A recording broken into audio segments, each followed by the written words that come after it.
Die Leute hier kennen uns nicht. Wir sind hier unsichtbar.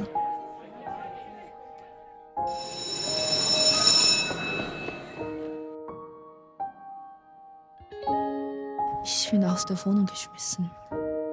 Komm, wir gehen Wohin? zu mir. Komm.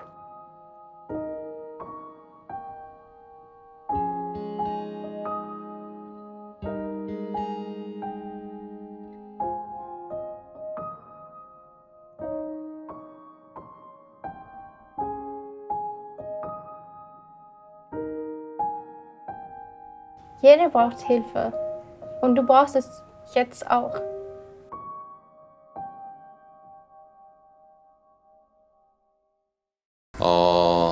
이렇게 이번 시간은 되게 특별하게 저희가 초빙을 사실 이곳에 모신 분들 다 자비로 저희 포함해서 저희가 직접 경비를 대서 이렇게 다 왔지만은 또 이 시간에는 특별히 저희가 함께 하고자 하는 친구들이 있어서 이 아까 전에 잠시 소개를 했는데 오조희, 오한이 두 자매가 지난 작년에 2024년 부산 단편 국제 영화제 맞는 것 같아요. 맞나요? 국제 단편 영화제 네 순서가 바뀌었네요.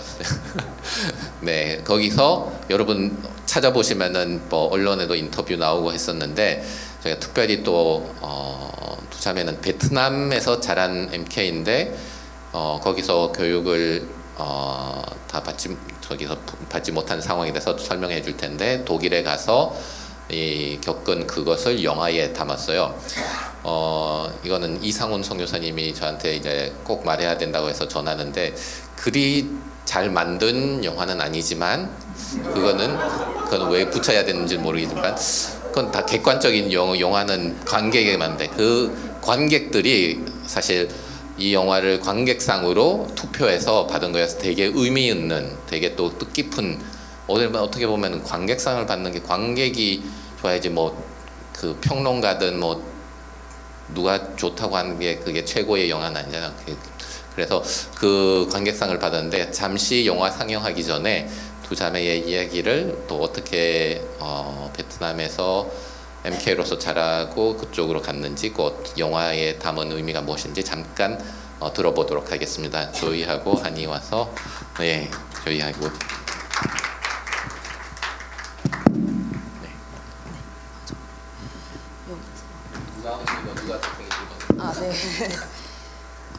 네, 안녕하세요.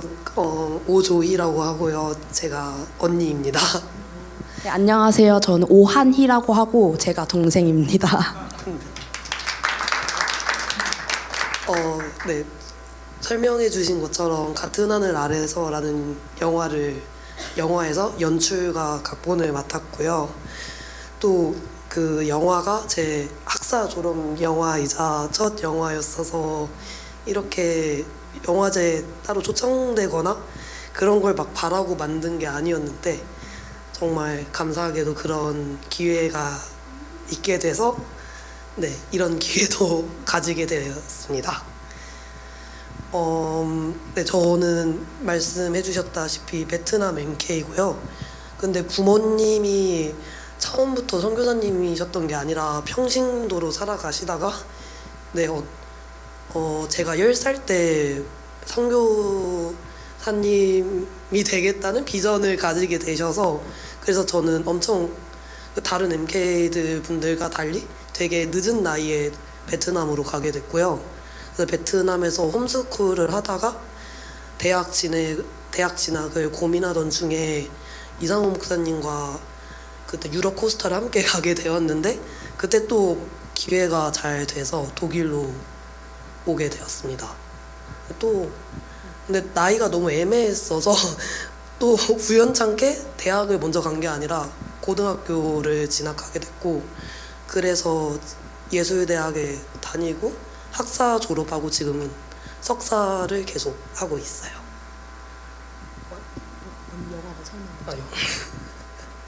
이 영화는 이 영화를 제작하는 중에 되게 저도 다시 한번 저의 정체성과 제가 자라왔던 나라들과 사회들에 대해서 다시 고민을 하고 생각을 해본 계기가 되었었고요.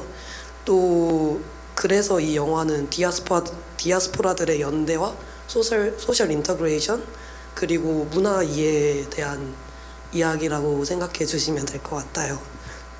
또 제가 이 영화를 한국에서 상영을 하고 독일에서 상영을 했는데 이렇게 저와 비슷한 가정 환경, 특히 MK나 TCK 분들에게 보여드리는 건 처음이라서 엄청 많이 떨리고 있고 아무쪼록 즐겨주셨으면 감사하겠습니다. 네, 저는 같은 하늘 아래에서에서 제작이랑 주연을 맡았고요. 우선 이렇게 뜻깊은 자리에서 저희 영화를 상영할 수 있게 되어서 정말 영광이라고 생각합니다.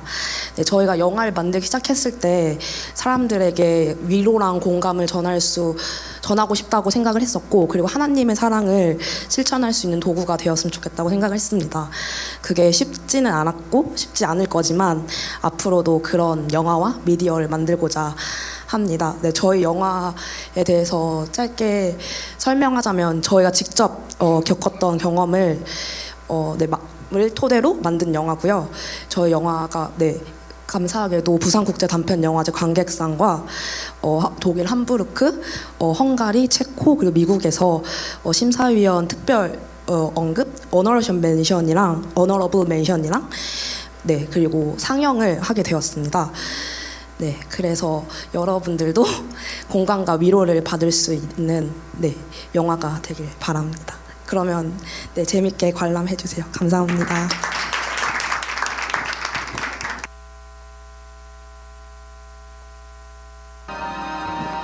제가 프랑스에 있으면서 영화를 사실 학창시절 저는 고등학교 때 파리에 갔어요. 그래서 파리에 처음 갔을 때 사실 저는 아프리카 94년도까지 85년에서 10년 자랐는데 프랑스 가면서 하나 배운 게 영화를 볼 때 끝까지 자막 프랑스 사람들은 영화가 끝나면 한국 사람들은 빨리 나가잖아요. 프랑스 하는 사람들 하나 배운 게 영화를 끝나고 나면은 자막이 사실 끝나기 전까지 가만히 자리에 앉아 있어요. 왜냐하면은 그 시간이 사실 그 영화에 대해서 다시 한번 생각해보고 했는데 이 급한 꼬조 형이 승업이 형이 빨리 가서 다음 순서 진행하라고 안아주고 싶다고 그래서 어쩔 수 없이 저도 한참 저는 감상하고 생각하고 있었는데 떠미쳐서 보냈었는데 추천하는 거는 여러분 다음번에 영화를 볼 때는 끝까지 자막이 끝날 때까지 기다렸다가 다시 끝부분만 다시 틀어주시면은 너무 좋을 것 같습니다. 네,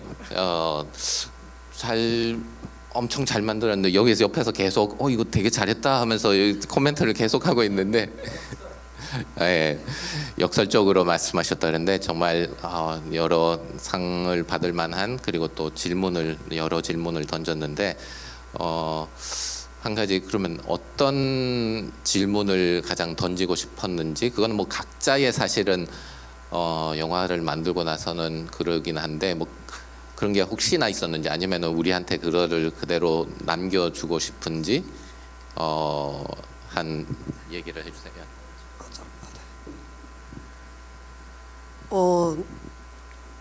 저는 교수님한테 영화를 배우거나 제가 영화를 보면서 항상 생각했던 건 뭔가 제가 누군가 이렇게 살아야 한다, 이렇게 살아야 맞다, 이렇게 보이는 영화는 만들고 싶지 않다고 생각을 했거든요.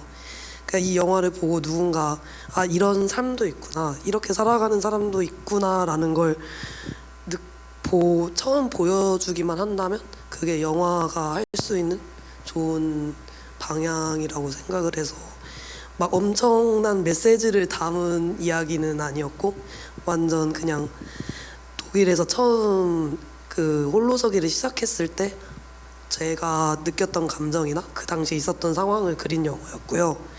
근데 이 영화를 통해서 사람들에게 보여주고 싶었던 건 그 당시 저도 되게 많은 편견을 가지고 살았거든요. 예를 들면 함께 그 국제반에서 있었을 때 있었던 아이들이 80% 이상이 난민이었고 저는 그동안 그런 분들을 한 번도 만나지 못하다가 이슬람 문화권은 이런 사람도 있고 뭔가 나랑 잘 안 맞는 것 같다, 서로를 이해할 수 없을 것 같다라고 생각을 했었는데 이 사건을 겪으면서 저도 제가 가지고 있었던 편견을 많이 깨부시게 됐고요. 이때 친해졌던 그 카진이라는 친구는 사실 쉐린이라는 친구였고요. 함께 학교를 다니고 대학교를 다니면서 여러 가지 연기 경험도 해서 이 영화에 직접 출연도 했었습니다. 그래서 지금은 정말 가족과도 같은 사이가 됐고 되게 이 친구를 통해서 그리고 서로에게 되게 상호 보완적인 관계가 되었었던 것 같아요. 고마워요. 동생은 그 연출을 하면서 가장 기억에 남는 건 어떤 것이죠? 네, 저희가 사실 주연을 맡으려고 받은 게 아니고요. 15살, 16살처럼 보이는 한국 여자 아이가 필요했었는데 독일에 없더라고요. 그래서 교수님이 저한테 한이 너는 연기 워크숍도 몇 번 했었고 하니까 직접 연기를 해봐라 라고 해서 제가 연기와 제작을 맡게 되었습니다. 네, 하면서 코로나 때문에 제작이 중단됐던 적도 있었는데 그 기간이 뭔가 하나님이 준비하신 좀 더 영화를 더 잘 만들 수 있게 보완해 주신 시간이라고 느꼈어요. 네, 그렇게 느꼈습니다. 저기 그러면 본인의 삶을 그대로 이렇게 연출한 적인가요? 아니면 뭔가 말하자면 85%는 실제로 있었던 일이고요. 예를 들면 집에서 쫓겨난 거랑 어디 갈 데가 없어서 시리아 난민이었던 친구가 그럼 우리 집에서 지내라 했던 건 다 진짜였고요. 근데 당연히 영화적 장치가 있었는데 뭐 밑에 떨어졌다든지 보드카를 마시러 새벽 탈출을 했다든지 이런 건 성장 영화상 있을 수밖에 없었던 요소로 그 작용됐습니다. 대사 중에 이제 엄마가 전화를 했을 때 네. 카진이랑 같이 있었을 때 이제 본인이 나 여기서 살 수 있을 것 같아라고 했잖아요. 근데 이제 그게 본인의 그 무슨 그 진심을 담은 건지 아니면 본인이 이제 독일에서 이제 공부를 할 때 그런 어떤 마음이 왜냐면 이제 MK로서 다른 곳에 뿌리를 내리고 이제 거기서 산다고 할 때 제 1차, 2차, 3차 이제 여러 가지 저희가 있는데 꼭 갈 때마다 그 하고 싶은 그 마음이랑 욕망이 그래도 이제 거기서 뿌리를 내리고 뭔가 이제 성공을 하고 그래서 돌아가자고 할 때 물론 다른 MK들은 분명히 돌아가고 싶어하는 MK들도 있었지만 여기에서 이 배우는 여기서 살 수 있을 것 같아. 여기에서 뿌리를 내리고 싶어. 그래서 그게 좀 저에게는 좀 인상적이었거든요. 그래서 그게 본인의 그런 무슨 심정을 담은 건지. 사실 이 당시에 제가 실제로 겪었을 때는 제가 만 17살이었는데 그 당시에는 아무 생각이 없었어요.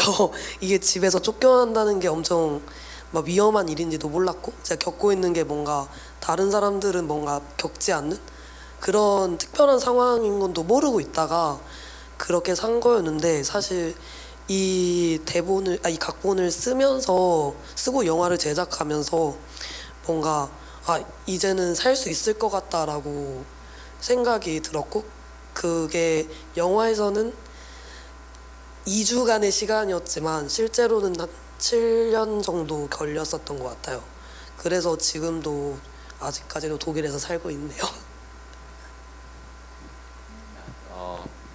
여러분한테 그러면은 기회를 관객들 중에 관객과의 만남을 이제 돼가지고는 MK 사역자하고 MK한테 한 번씩 질문할 수 있는 기회를 드릴 테니까는 누구 궁금한 점 MK들 중에 이 영화를 감상하면서 뭐 해주고 싶은 말일 수도 있고 질문일 수도 있고 있나요? 아니면 MK 사역자들 중에 한번 질문하고 싶나? 저 이번 주 동안 요 며칠 동안 되게 적극적이어야 돼요. 참석해야 될 때는 일단 적극적 진행 물어야지 아니면은 밥 없습니다. 질문도 잘 해줘야지. 있나요? 네, 헬렌 고마워요. 제가 듣기에는 이제 베트남 MK라고 들었는데 어떻게 해서 독일에 가게 된 건지 조금 백그라운드가 궁금해요. 뭐 한국으로 갈 수도 있고 다른 나라도 갈 수 있는데 어떻게 해서 독일을 선택하게 됐는지. 되게 우연한 계기였는데요. 사실 제가 베트남에 있을 때는 클래식 피아노를 전공하고 있었어요. 좀 다른 문화권에서 언어가 안 되는 곳에서도 계속 배울 수 있는 그런 것 때문에 선택을 하게 됐는데, 그때 이상훈 목사님께서 목사님이 유럽 코스타에 이렇게 담당하고 계시고 이번에는 음악 캠프를 좀 준비하고 있다 해서 동생 포함 4명이서 같이 유럽 코스타를 가게 됐고, 또 프라하에서도 코스타를 했었고 독일에서 레슨을 받을 수 있는 기회가 있었는데 되게 좋게 남았었거든요. 그리고 뭐 좋은 경험이었다 생각하고 그럼 베트남에서 음대를 가야지 하고 준비를 하고 있었을 때, 그때 베트남 너무 자세히 들어가는데 호치민 음대가 독립적으로 있는 음대가 아니라 하노이 음대랑 연계되어 있거든요. 그래서 호치민에서 교수님하고는 이미 다 이야기가 된 상황이었는데 하노이 음대 쪽에서는 외국인을 그 당시에는 안 받고 싶다라고 해서 갑자기 낙동강 오리알이 된 거죠. 그래서 어떡하지? 여기서 더 공부를 할 수도 없고 전공을 갑자기 바꿀 수도 없는 노릇인데 하다가 그러면 그때 유럽에서 독일에 있었던 게 되게 인상 깊었고 학비가 없다는 게 정말 컸고요. 한번 독일로 가보자 해서 독일에 가게 되었는데 전공을 결국 바꿔버렸네요.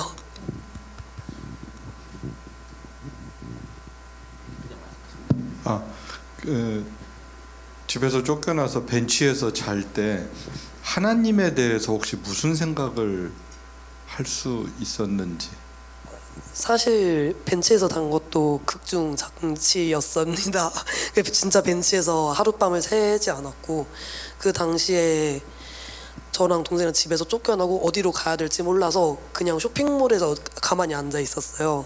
그때 엄마한테도 말을 못했었고 교회 목사님한테도 이렇게 도움을 청할 수 있었다면 청할 수 있었던 시기였는데, 이상하게 뭔가 도움을 청하면 되게 부끄럽고 뭔가 할 수가 없는 거예요. 그래서 되게 고민을 하다가 어떡하지, 호텔로 갈 수도 없고 이 상황을 어떻게든 해야 되는데 하다가 친구가 생각이 났고, 친구네 집에 프린터를 한번 하러 간 적이 있었는데 좀 살만해 보여서 친구한테 되게 되지도 않은 독일어로 이런 상황인데 너네 집에서 잠깐만 머물러도 되겠냐 했더니 친구가 얼마든지 언제든지 머물러도 된다고 되게 그렇게 이야기를 했더라고요.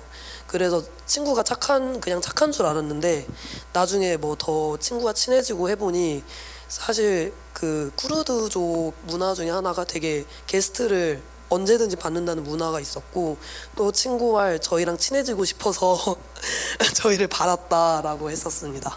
아니 하나님에 대한 혹시 원망이나 불평이나 이런 게 혹시 있지는 않았는지, 내가 왜 이런 상황이 됐을까? 하나님은 나한테 도대체 뭘 하고 있는 건가? 이런 생각. 그런 생각은 없었어요. 제가 뭔가 성격이 좀 되게 물 흐르듯이 흘러가는 그런 거라서 뭔가 그 상황에서 어떡하지? 이러기보단 다음 길을 가자. 어떻게 살아야 될지 일단 찾아보자. 그런 성격이었어서 그렇습니다. 저 98년생이라서 만 25살입니다. 네.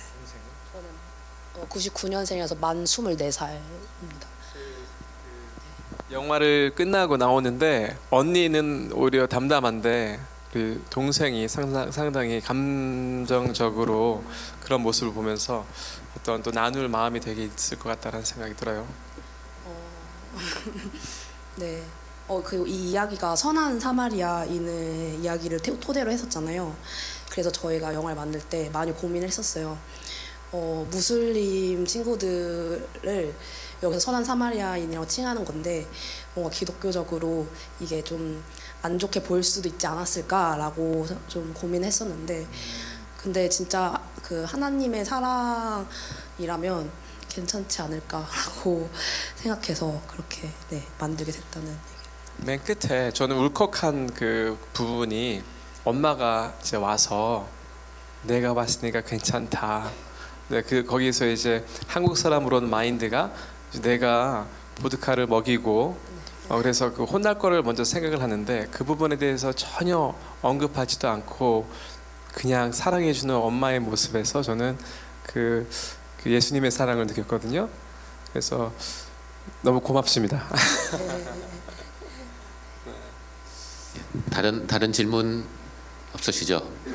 네, 저기 마지막 그러면은 한 나나가 질문을 하고 싶다고 하는데. 영화 너무 잘 봤습니다. 저 영화 제목이 영어랑 독어랑 한국어가 살짝 다르게 의미를 전달하고 싶으신 건지 살짝 다르게 직역된 것 같아서 의미를 다르게 제목을 하신 이유를 묻고 싶어요. 네, 일단 독일어로는 디 바메어츠게 자마리터 린이라고 선한 사마리아인이 아니라 선한 사마리안 소녀예요. 그래서 영어로도 더 굿 사마리탄 거리였고 그래서 이걸 한국어로 치환하는 데 있어서 너무 고민이 많이 되는 거예요. 이게 선한 사마리아인이라고 하면 한국에서는 되게 한국은 독일처럼 기독교 국가가 아니니까 이 이야기를 모르는 사람이 너무 많더라고요. 그래서 영화를 함께 도와준 한국인 스태프들도 너 내 선한 사마리아인이라고 하면 알지? 이런데 아무도 모른다는 거예요. 애들 교회를 안 다니긴 했어요.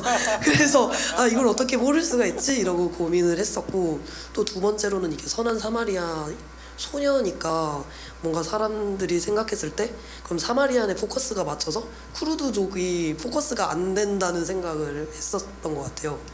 그래서 이게 헷갈릴 수가 있으니까 오히려 막 쿠르드족이 좀 한국에서 이슈가 되고 되게 중요한 테마였다면 그래도 괜찮았을 것 같은데 저 자체도 사실 친구를 만나기 전까지 쿠르드인이 뭔지도 몰랐었고 실제로 나라가 없는 민족인지도 전혀 모르고 있었어서 그 부분을 좀 집중을 시키고 싶어서 다른 이름을 한번 생각해보자 하다가 정말 한 3개월 동안 정말 고민을 많이 했거든요.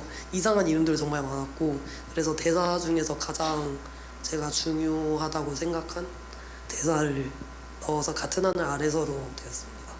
그리고 살짝 윤동주 신 느낌도 나서 좀 더 시적이구나 괜찮은 것 같다 이랬던 것 같아요. 고마워요. 윤동주 시인도 알고 참 대단하네요. 제 아버지가 제일 좋아하는 시인 중에 하나인데 저도 그러면은 사실 이 시간을 가지면서 계속해서 나가지만 아직 3일이 있으니까는 함께 교제하시면서 또 개인적으로도 물어보고 저희들한테 많은 또 질문을 던져준 것 같은데 너무 고맙고 다 같이 한번 또 박수에 감사했어요. 네.